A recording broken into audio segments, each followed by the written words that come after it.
Meus irmãos, abra sua Bíblia no livro de Levítico, capítulo 23.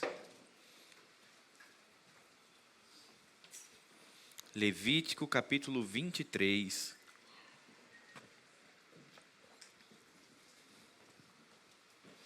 Você vai ficar com a sua Bíblia aberta. Já já nós leremos todo esse capítulo, mas nós vamos falar nessa tarde sobre um tempo de festa. Talvez você esteja dizendo, pastor, que oportuno, né? Você teve um cordel ontem e quer falar de festa hoje? Exatamente, foi totalmente calculado. Nós sabemos que evangélicos e festas foi, e provavelmente continuar sendo sempre um tema sensível e muitas vezes mal compreendido. Muitas vezes mais pensado pelo senso comum do que é o certo e errado, do que a luz das Escrituras. Então, hoje a gente vai olhar para o livro de Levítico, capítulo 23, e entendermos quais são os propósitos de Deus quando Ele estabelece festas. E sim, meus irmãos, quem estabelece festas dentro do povo de Deus é o próprio Deus, não é o homem que faz um enxerto anômalo à cultura do povo de Deus. Pelo contrário, é Deus quem estabelece um calendário de festas com o seu povo, mas com propósitos muito bem definidos. Não são festas ao acaso, sem propósito, ou feitas de qualquer maneira. Por isso que nós vamos olhar hoje para o capítulo 23 de Levítico. Mas a grande pergunta que tem ecoado nos últimos anos, ou eu me arrisco a dizer que no evangelho contemporâneo é: crentes podem fazer festa? Crentes podem participar de festas? E se puderem, como é que devem ser essas festas? O primeiro passo é entendermos que a festa é uma característica inerente ao ser humano. Nós fomos criados por Deus como seres sociais, com necessidade de conexão social, de interação, com uma dimensão social muito forte. Perceba que todas as vezes que o ser humano ele é colocado numa atmosfera de solidão, ele adoece, porque é um movimento antinatural ou anticriacional. Comunhão é algo característico do ser humano, porque foi assim que Deus nos fez. E posto isso, desde o início da existência humana, que o homem festejou, celebrou, comemorou. Falar em festa não significa trazer à nossa mente a imagem da festa moderna que a gente tem hoje, cheio de bebedices, prostituição, promiscuidades, sexo e drogas. Não, não é isso. Não é sobre isso que a palavra de Deus fala. Mas fala sobre gerar contentamento e comunhão. É esse o tipo de festa que a palavra do Senhor ensina. É sobre isso que Deus estabelece como estatuto perpétuo, ou como solenidade santa, ou como calendário fixo no seu povo.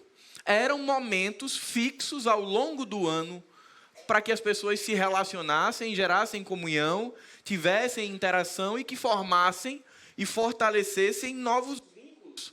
Nós fomos projetados para isso, vivemos em grupo, trabalhamos em grupo e celebramos em grupo também.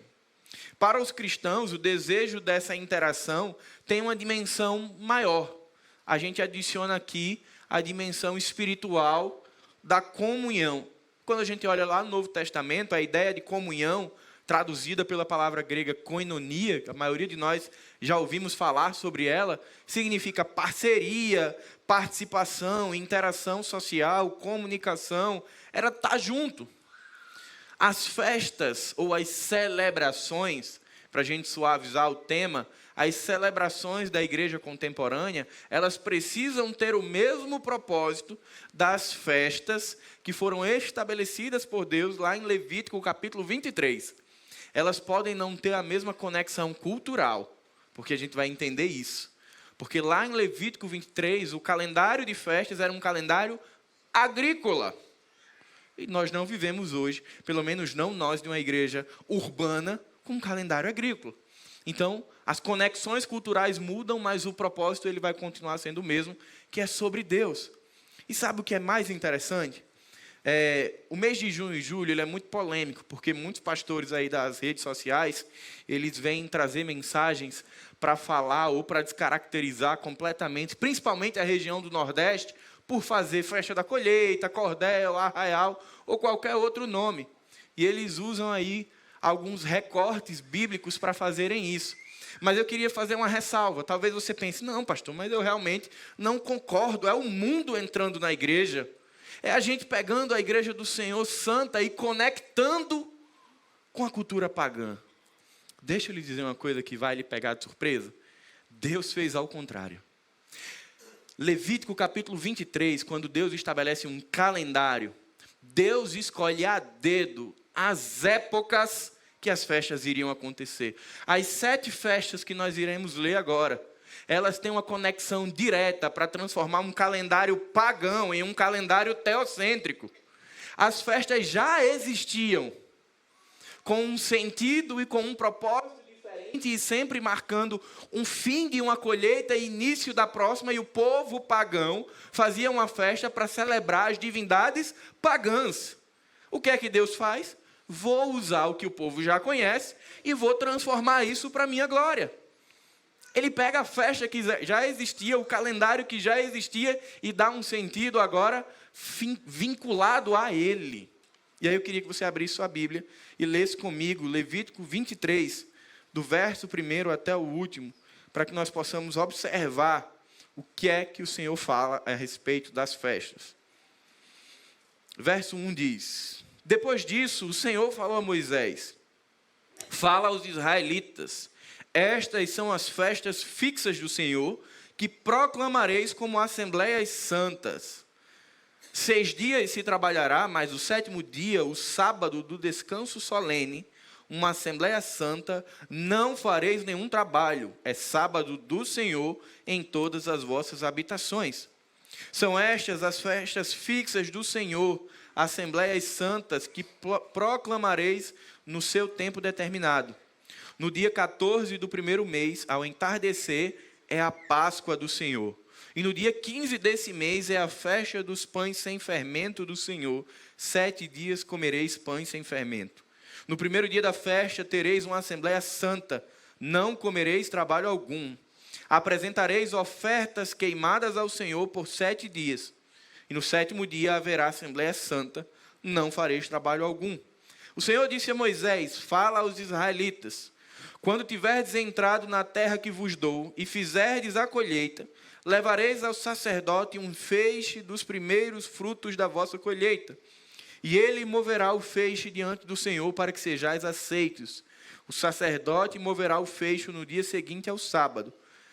E no dia em que moverdes o feixe, oferecereis um cordeiro sem defeito de 1 ano em holocausto ao Senhor. A oferta de cereais que o acompanha será de 2/10 de efa da melhor farinha, amassada com azeite, como oferta queimada em aroma agradável ao Senhor. E a oferta de libação será 1/4 de hin de vinho. E não comereis pão, nem trigo torrado, nem espigas verdes, até o dia em que trouxerdes a oferta do vosso Deus. Esse é um estatuto perpétuo através das vossas gerações em todas as vossas habitações. Contareis 7 semanas inteiras, desde o dia depois do sábado, isto é, desde o dia em que tiverdes trazido o feixe da oferta de movimento, até o dia seguinte ao 7º sábado, serão 50 dias. Então oferecereis uma oferta de cereais novos ao Senhor. Trareis das vossas habitações para a oferta de movimento 2 pães feitos com 2/10 de efa da melhor farinha, preparados com fermento. São os primeiros frutos do Senhor. Com os pães oferecereis 7 cordeiros de 1 ano, sem defeito, 1 novilho e 2 carneiros. Serão holocaustos ao Senhor, junto com as ofertas de cereais e da libação, como oferta queimada de aroma agradável ao Senhor. Também oferecereis um bode como oferta pelo pecado, e 2 cordeiros de 1 ano como ofertas pacíficas. Então o sacerdote os moverá com os pães dos primeiros frutos, como oferta de movimento diante do Senhor, juntamente com os 2 cordeiros. serão consagrados ao Senhor para uso do sacerdote. E fareis proclamação nesse mesmo dia, pois tereis a Assembleia Santa. Não fareis trabalho algum, é estatuto perpétuo em todas as vossas habitações pelas gerações. Quando fizerdes a colheita da vossa terra, não colhereis totalmente os extremos dos vossos campos, nem recolhereis as espigas caídas na colheita. Deixai-as para que o pobre e para o estrangeiro. Eu sou o Senhor vosso Deus. O Senhor disse a Moisés: fala aos israelitas, no primeiro dia do 7º mês haverá descanso solene, um memorial com um som de trombetas para uma Assembleia Santa. Não fareis trabalho algum e apresentareis ofertas queimadas ao Senhor. O Senhor disse a Moisés: o 10º dia desse 7º mês será o dia da expiação. Tereis Assembleia Santa. Então vos humilhareis e apresentareis uma oferta queimada ao Senhor. Nesse dia não fareis trabalho algum, porque é o dia da expiação, o dia de fazer expiação por vós diante do Senhor vosso Deus. Todo aquele que não se humilhar nesse dia será eliminado do seu povo. Todo aquele que fizer algum trabalho nesse dia, eu o destruirei do meio do seu povo. Não fareis trabalho algum nesse dia. Isso será um estatuto perpétuo através das vossas gerações em todas as vossas habitações. Será um sábado de descanso para vós e vos humilhareis. Guardareis o vosso sábado desde o entardecer do 9º dia do mês até a tarde seguinte. O Senhor disse a Moisés: fala aos israelitas. Desde o dia 15 desse 7º mês haverá a festa dos tabernáculos do Senhor durante 7 dias. No primeiro dia haverá Assembleia Santa, não fareis nenhum trabalho. Apresentareis ofertas queimadas ao Senhor por 7 dias. No 8º dia tereis Assembleia Santa e apresentareis oferta queimada ao Senhor. Será uma Assembleia solene, não fareis trabalho algum.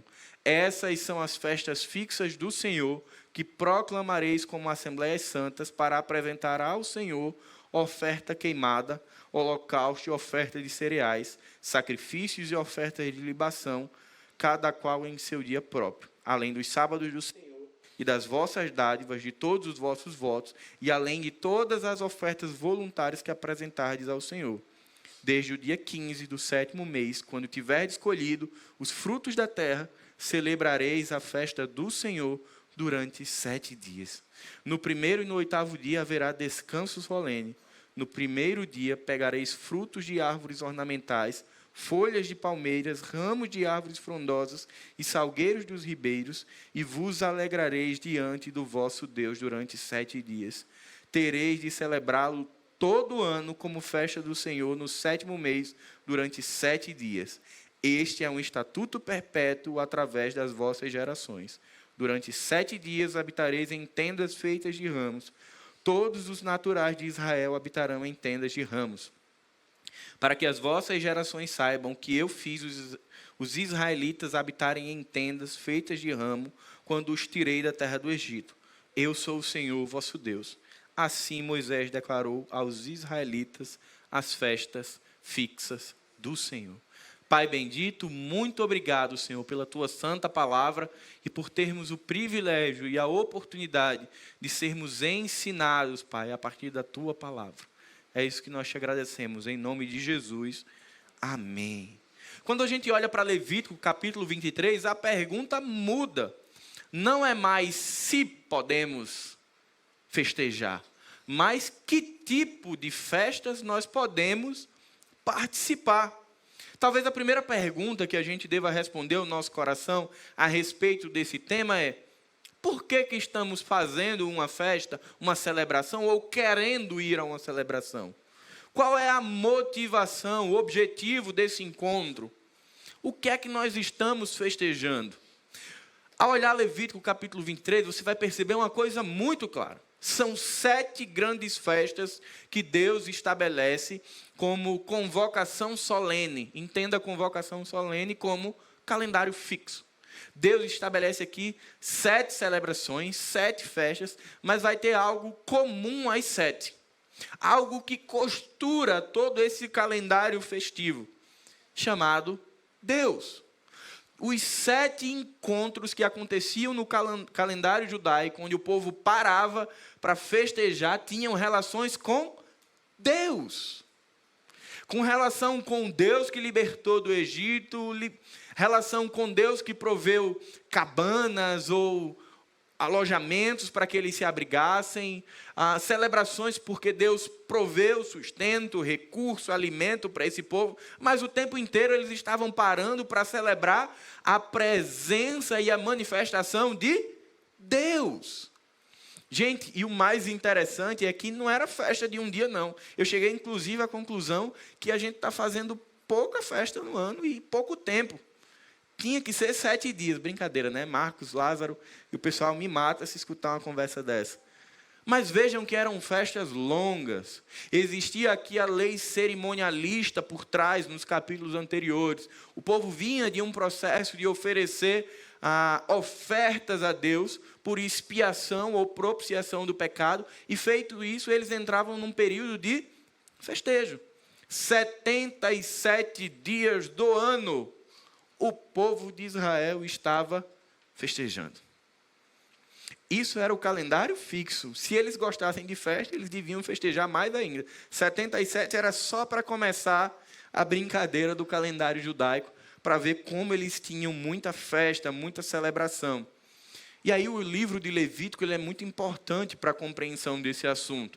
Porque Moisés, quando escreve, ou quando ele rememora a consciência do povo a respeito da lei, ele faz isso aqui com uma conexão muito direta com Gênesis e com o Êxodo, com o processo de libertação do povo. Muito provavelmente, quando ele está escrevendo Levítico, ele ainda está ali dentro do período de 40 anos de peregrinação. E ele estava ensinando ali 2,5 milhões de pessoas na caravana do povo de Deus, reensinando esse povo a ter comunhão com Deus. Porque lembra comigo, o povo está saindo do Egito. O Egito era politeísta, o povo tinha sido maculado, o povo tinha tido a sua relação monoteísta com Deus corrompida. Eles saem muito confusos do Egito, muito misturados com práticas pagãs, com práticas vinculadas a deuses egípcios. Por isso que Deus coloca eles na escola do deserto 40 anos, para eles reaprenderem quem era Deus. E dentro dessas disciplinas espirituais que Deus trabalhou durante 40 anos no deserto, uma dessas disciplinas foi festa, um tempo de festa. As festas foram instrumentos de Deus para reconduzir o povo a reaprender sobre Deus. Aí eu pergunto para você, o problema está na festa ou no que as pessoas têm feito com as festas? Eu digo para você que certamente a questão não está em festejarmos ou não, mas naquilo que as pessoas têm feito com as festas. Veja que Deus usa isso como ferramenta dele, como uma ferramenta de ensino, inclusive. Esses 7 dias de festas, eles eram marcados por um início de descanso, geralmente necessariamente no sábado, um período de ofertas, como propiciação e expiação pelo pecado, e depois dava-se o festivo. Quer dizer, tinha ali uma liturgia da festa, tinha uma sequência, tinha uma dinâmica, uma didática de ensino do Senhor para com o seu povo. E ele vai usando isso como artifício. E nesse processo de reaprender a se relacionar com Deus, Deus vai lá e, depois de Moisés reafirmar a lei cerimonial, Deus, você vai ver versículo 1, o Senhor disse a Moisés, fala aos israelitas, estas são as festas fixas do Senhor. Deus vai lá e diz, estabelece agora um calendário de festas para o povo. É Deus quem estabelece. Ele vai pegar aquele calendário agrícola que já existia e ele vai dar um novo sentido e um novo propósito para aquela festividade. A maioria dessas festas tinham muitos dias de duração e lembravam o povo os grandes feitos miraculosos de Deus. As 7 principais festas, queridos, eram festa do descanso, ou a festa do sábado, que relembrava a criação e o período de descanso, e relembrava a libertação da escravidão do Egito. Depois vinha a festa da Páscoa, que relembrava a libertação do cativeiro egípcio e a redenção por meio do Cordeiro Pascal, marcava ali o fim da colheita de cevada. Depois vinha a festa dos pães asmos, ou dos pães sem fermento. Eles não deviam comer nada com fermento, em lembrança ao fato de que não deveriam viver em pecado, ou seja, era um apontamento para a santificação. Depois vinha a festa das semanas, ou a festa do Pentecoste, como nós conhecemos melhor. Celebrava 50 dias após a Páscoa e marcava o fim da colheita de trigo, e recordava que Deus era o libertador daquele povo, libertador, redentor e sustentador. Depois vinha a festa das trombetas, que celebrava o primeiro dia do calendário civil. É como se fosse a festa de Ano Novo. E o fim da colheita, celebrava o início do novo ano e preparava o povo para a lei cerimonial. Depois vinha a festa da expiação. Essa era a única que não tinha uma expressão de alegria, porque era uma festa para expressar a contrição do coração do povo pelo pecado. Então eles ficavam ali com o objetivo de se entristecer por seus pecados diante de Deus. E aí o calendário fechava com a festa dos tabernáculos, ou a festa das cabanas, que essa daqui era a maior festa do povo, era a mais alegre, que tinha mais comida, mais música. Era aquela festa do ano, era a festa dos tabernáculos ou das cabanas, que marcava o fim da colheita de trigo e a peregrinação no deserto, e de como o Senhor tinha sustentado esse povo no deserto. 7 festas, 7 apontamentos para quem? Para Deus. Todas as festas conectadas com o Senhor. Por isso que a gente deve se perguntar sobre o cordel ou sobre qualquer outra festa. O propósito dessa festa está conectada com o Senhor? O estilo e os comportamentos dessa festa glorificam ao Senhor? Então, se você perguntar, pastor, crente pode ir para a festa? Eu vou lhe dizer, depende. Depende de que festa você está querendo ir. Qual o propósito dessa festa? Não, pastor, o propósito dessa festa é glorificar o Senhor, mas ela é para os solteiros. Não, peraí. É para glorificar o Senhor ou é a festa para os solteiros? Não, ela é uma festa para o Senhor, mas o objetivo é completamente distante daquilo que eu estou falando. Os comportamentos não glorificam a Deus. É uma festa regada a bebida alcoólica, é uma festa cheia de sensualidade e sexualidade. Eu vou lhe dizer, não. Pastor Marcelo e pastor Pedro vão dizer, não, essa festa não cabe você. Se você quer honrar e zelar pelo nome do Senhor, essa festa não é para você. Não, pastor, essa é uma oferta, é uma festa de gratidão pelo que o Senhor tem feito na história daquela família, daquela igreja, daquele lugar. A festa vai ser assim, vai ser só comida. Meu irmão, então, vá em paz. Perceba, a gente tem que usar sempre o crivo da Escritura. Esse é um tema sensível e polêmico, que na maioria das vezes as pessoas se posicionam com desconhecimento. Elas olham e dizem, eu acho que isso é errado. Pastor Marcelo, semana passada, falou algo que preparou para a mensagem de hoje. Ele fala sobre a experiência de Pedro de tornar impuro aquilo que Deus tornou puro. Cuidado para a gente, pelo senso comum ou desconhecimento bíblico, tornarmos impuro aquilo que foi Deus quem estabeleceu. Quem estabeleceu celebração no povo foi Deus. Mas Ele também deu as regras. E é isso que eu queria tirar para a minha vida e para a sua vida nessa tarde. 4 lições a respeito de como ou por que devemos celebrar o Senhor através das festas. Primeira lição: as festas do povo de Deus possuem propósitos religiosos. Todas as 7 festas do calendário fixo do povo judeu tinham um propósito religioso, de periodicamente relembrar ao povo os feitos de Deus. Eu e você não somos tão diferentes do povo que saiu do Egito. O povo que viveu 40 anos e viu os feitos miraculosos de Deus, mas que rapidamente, durante a peregrinação, já estava, Senhor, por que eu saí da terra do Egito? Estava tão bom lá. Só porque não chegou a água na hora que ele queria. A CAERN não pode fazer um servicinho que o povo já reclamou pela falta d'água. E as festas vinham para quê? Para necessariamente, como um evento solene, como um evento sagrado, que deveria estar no calendário do povo, dizer, vocês vão parar um pouco. E nesse período, como comunidade, vocês vão ter que relembrar os feitos de Deus. Isso é fantástico, esse propósito religioso das festas. Um povo que vinha ali cheio de sincretismo, cheio de mistura na sua perspectiva a respeito de Deus. Povo de uma memória de peixe, curtíssima. Deus foi lá e disse, agora eu vou parar o calendário de vocês e periodicamente vocês vão lembrar do que eu fiz. E vocês vão se alegrar pelo que eu fiz.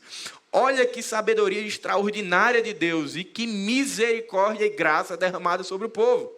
Naturalmente e voluntariamente o povo se perdia e não conseguia se manter de uma maneira perene no Senhor. Deus vai lá e estabelece um caminho pelo qual o povo se reconectaria. Essas celebrações que duravam 77 dias por ano, elas eram constantes e periódicas para fortalecer a fé e o contentamento do povo no Senhor. As festas de Deus eram instrumentos de manutenção da fé. As festas que Deus estabeleceu não eram para gerar entretenimento. As festas que Deus estabeleceu não era para preencher fim de semana de servo imaturo. Não era para passar o tempo. Era para fortalecer a fé. Então as festas da igreja contemporânea precisam ser para quê? Para fortalecer a fé. Pessoas que no caminhar da peregrinação de 40 anos estavam fracas da caminhada, elas eram paradas obrigatoriamente para lembrar o que Deus fez. Para que o coração fosse reaquecido, reabastecido, para continuar. No entanto, além dos aspectos históricos e cerimonialistas das festas de Deus, um outro aspecto era muito claro, era sobre a santidade de Deus. A palavra santo ou sagrado aparece 10 vezes, reforçando o propósito geral dessas festas. Eram festas santas. Por isso, pastor, a gente pode fazer festa? Pode, mas ela precisa ser santa. Não pode ser de qualquer jeito. Não vai ser uma festa que vai botar bebida alcoólica. Não é uma festa onde as pessoas vão ali para se relacionar e encontrar um paquera. Não, não é isso. As festas que o Senhor estabeleceu precisam ser santas. 10 vezes Moisés reforça isso para o povo. Porque acredite, nós não mudamos tanto o ser humano. Com certeza tinha muita gente nesse contexto que acreditava que a festa era para curtir, e não era sobre isso. Assim como os hebreus, queridos, nós também devemos festejar os feitos de Deus em nossa vida para reacender a fé no nosso coração. Às vezes você já recebeu uma graça, uma bênção de Deus na tua vida, na tua história, e faz 10 anos e a gente nem lembra mais. Foi uma intervenção miraculosa de Deus, como Deus fez com o povo na peregrinação. Mas passa o tempo, o que é que o nosso coração faz? Esquece. Era aquela doença incurável que Deus fez algo sobrenatural e curou. Põe como calendário fixo. Todo ano vai lembrar daquilo que Deus fez. Quer uma festa maravilhosa para você colocar no seu calendário, para eu colocar no meu? Você lembra o dia que você foi salvo? Você lembra aí no seu coração? Esse é o maior motivo de festa. Que tal fazer uma festa todo ano como festa de aniversário, marcando o dia que Deus salvou a minha vida e a sua vida? Para que necessariamente, além do memorial da ceia todos os meses, façamos uma grande festa pelo dia que o Espírito Santo nos convenceu do pecado, da justiça e do juízo. Será que é uma ferramenta interessante? Eu penso que sim. Segunda lição, as festas do povo de Deus possuem propósitos sociais. Sim, não era apenas religioso. As festas, elas tinham como propósito principal Deus. Mas elas tinham propósitos secundários. Tinham um objetivo, sim, social, de conectar o povo, permitiam encontros como a festa do Pentecostes vai amadurecer ao longo dos anos, e lá no Novo Testamento ela vai virar um grande ponto de ajuntamento, para que todos os judeus que tinham sido espalhados na diáspora voltem para Jerusalém para celebrar a Deus. Então ela vira também um grande ponto de encontro. Mas no contexto de Levítico, esse povo que tinha saído do Egito, por meio da intervenção de Deus, por meio do que Deus fez, ferindo Faraó e ferindo o Egito, alguns saem dali com um coração muito feliz. Outros saem, não, ali estava melhor lá no Egito, era muito melhor do que estar andando aqui sem fim. Tinha muita confusão no meio do povo. A confusão era tanto que Jétro instrui Moisés sobre como administrar isso, né? Porque faziam filas de pessoas para querer que os seus problemas fossem resolvidos por Moisés. As festas também tinham o caráter de trazer unidade ao povo.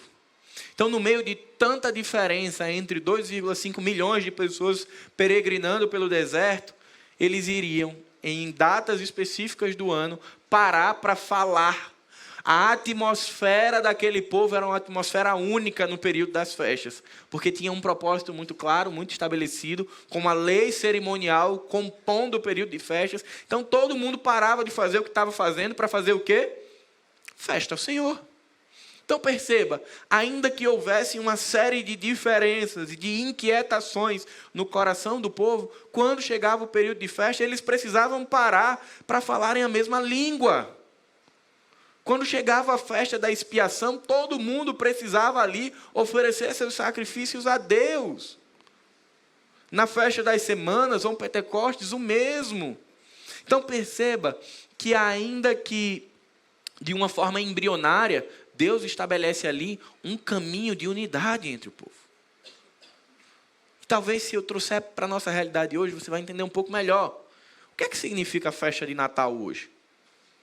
Quantas pessoas não dizem assim, a festa de Natal na minha família é muito bom, porque é o período que todo mundo está o quê? Todo mundo está feliz, né? Às vezes as pessoas dizem isso com pesar. Eu digo, meu irmão, graças a Deus que tem um diazinho, né, para você dar uma respirada, já que você não consegue mudar o ambiente em sua totalidade. É bem parecido com isso. Esses 77 dias de festa davam ao povo a possibilidade de um respiro para se conectarem. A gente respeita demais aquelas pessoas que, por um gosto pessoal, entendem que não, eu não quero ir para uma determinada celebração da igreja, seja dado o nome que for. Demais, você tem todo o direito de fazer isso. Você não gosta do período junino, você não gosta de comida de milho, você não gosta de forró, não vai. Não tem problema nenhum. 2 semanas atrás eu conversava com alguns irmãos da igreja. Se você não gosta, meu irmão, tudo certo, você não vai. Agora, tome cuidado para você não demonizar algo que a Bíblia legitima. Porque aquilo que nós temos feito na nossa igreja tem sido com muito cuidado, zelo e amor à palavra de Deus. Porque nós acreditamos que tudo aquilo que fazemos é para transformar vidas por meio da palavra de Deus. Então o cordel não é feito de maneira arbitrária, nem tampouco para transformar a igreja com um calendário pagão. Pelo contrário. É para glorificar a Deus como seu evento, como seu propósito principal, mas como propósito secundário, assim como as festas do povo hebreu, para gerar comunhão. Para fazer com que as pessoas sentem, conversem, sorriam. É como um culto único. É como o culto do batismo. Apenas traz elementos culturais que a gente vai falar já já. Portanto, as festas do Senhor, em Levítico capítulo 23, fortalecem vínculos e estabelecem novas relações. O povo precisava, periodicamente, dar uma parada para fortalecer esses vínculos que eram estremecidos ao longo do ano devido às diferenças. Terceira lição: as festas do povo de Deus possuem propósitos políticos, mas não político na perspectiva que a gente conhece. Depois de se conectarem com os aspectos religiosos e sociais, as festas possuíam um caráter político de manter o povo junto, unido. Um povo que ainda vinha cheio de traços politeístas, cheios de manias, cheios de comportamentos idólatras, precisavam ali parar o mimimi no meio do povo para se concentrar em algo comum. É lógico que por si só a festa não garantia unidade política. Tinha muita gente que cada um queria o seu direcionamento para o povo. Uns queriam ir por um caminho, outros queriam ir por outros. Uns queriam invadir a terra e possuir a terra, outros não queriam.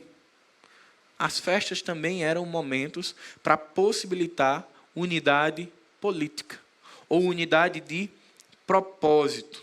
Elas desenvolviam uma atmosfera de unidade no povo, muito parecido com a realidade da igreja moderna.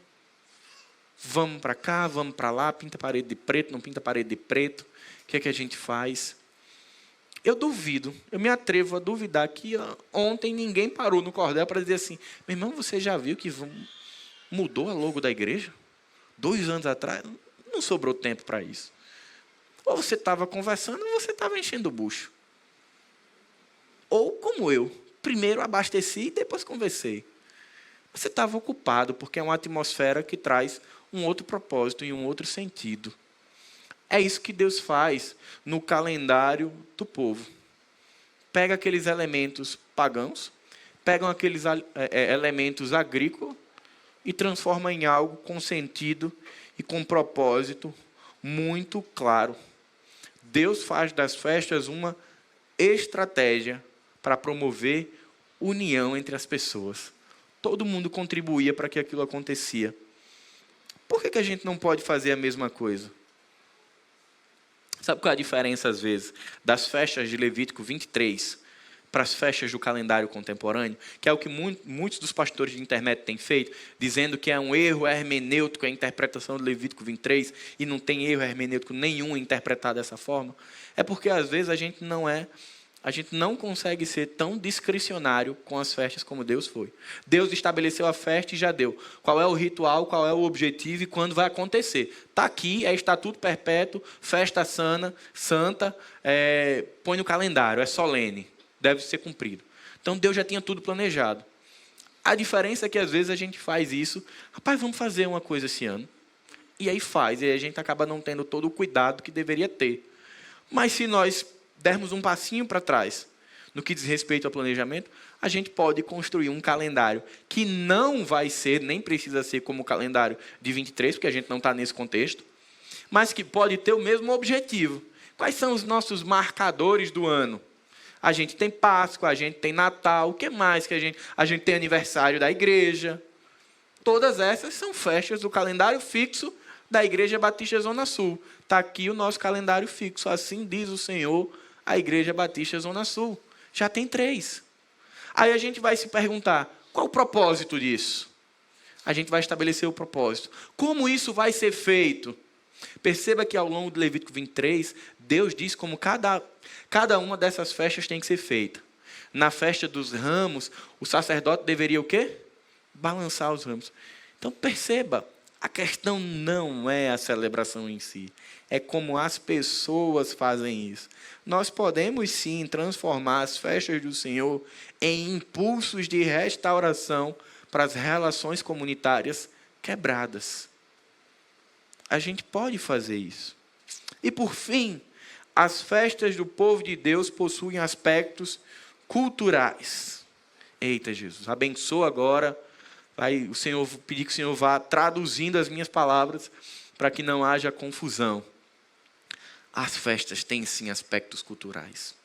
Se você ler bem Levítico capítulo 23, e se você for estudar um pouquinho do contexto histórico e geográfico de onde essas pessoas estavam inseridas, a forma que Deus descreve não somente a lei cerimonial, mas os elementos da festa são elementos da cultura do povo. Deus não faz uma festa anômala. Ah, pastor, que conversa é essa? Comida de milho? Roupa quadriculada? Se eu estou no Nordeste. O estranho é se eu tivesse com roupa de esquimó. Aí eu ia dizer que tem algo de errado nisso. Assim como se você for numa celebração de uma igreja cristã na Europa, eles não vão estar fazendo comida de milho. Vão ter outros cereais. Perceba que ao longo do capítulo 23 você vai ver elementos contextuais sendo usados por Deus. O povo, na lei cerimonial, tira as ofertas na festa das primícias de onde? Do que colheram. Do que foi plantado. Deus não traz algo sagrado, inerente, fora do universo para dizer, olha, é isso aqui. Ele trabalha com o que compõe a realidade do povo, para que faça sentido para o povo, para que eles entendam e conectem a Deus, para que ao fazerem o ordinário, se regozijem no Senhor. Por isso que quando a gente agrega às nossas celebrações aspectos regionais, isso é uma bênção, porque são coisas ordinárias do nosso povo. E por meio do ordinário que você vai ver, periodicamente você pode reconectar com Deus. Na festa dos tabernáculos, o povo voltava a habitar em tendas, rememorando o período que peregrinaram no deserto. E era mais animada. O povo saía ali das suas habitações e voltava para as tendas, feitas de palha. Para trazer ao seu coração a memória e a experiência do que as gerações antepassadas viveram aonde? No deserto. Para que por meio daquela experiência cultural e contextual, o seu coração fosse repleto de gratidão. Levítico capítulo 23, os últimos 7 versículos, está dizendo isso. O povo, Deus instrui para que o povo volte para a cabana. Deus usou o que, senão cultura e contexto? Na festa dos pães asmos, o povo tinha uma coreografia específica a fazer, que era mover os molhos em oferecimento ao Senhor. Não era de qualquer jeito. Não era uns sacodem assim, outros assim. Deus estabelece até ali um movimento ritualístico de como o povo deveria celebrar.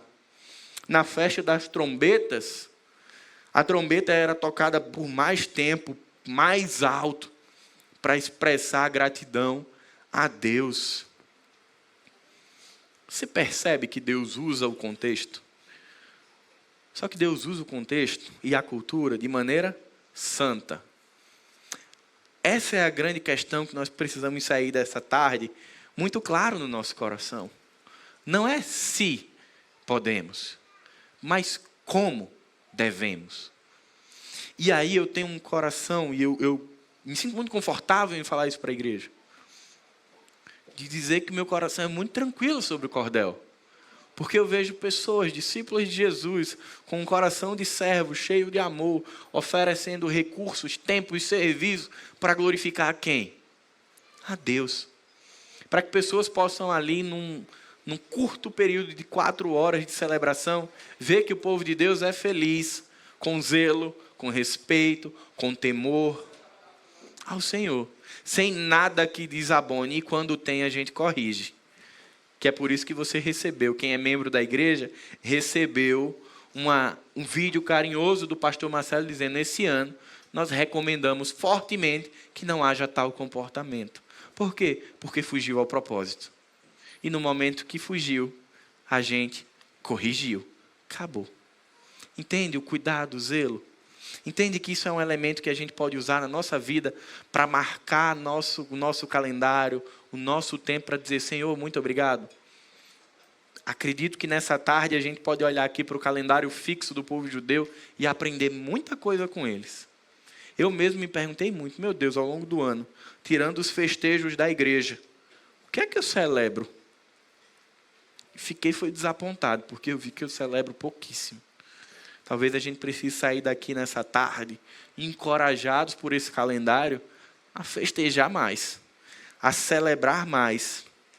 Pastor Richard Foster, em seu livro Celebração da Disciplina, ele diz, cantar, sorrir, dançar, pintar, teatro, música, são expressões de alegria e contentamento genuíno no Senhor.